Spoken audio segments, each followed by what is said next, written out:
বলছে একটাই বেশ কম। হ্যাঁ এই মাত্র শেষ হয়ে গেল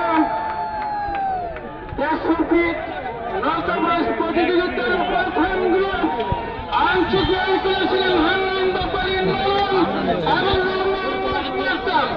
আমি যদি নৌকা পাশার মাঝিদেরকে বলবেন আমাদের কাছে জাজমেন্ট পৌঁছে দেওয়ার জন্য।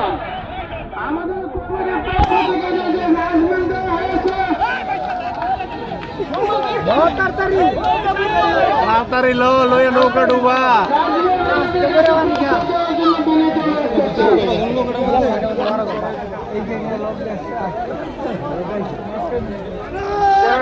যত্নখানি আছেন আপনার নৌকাগুলি ভর্তি করুন।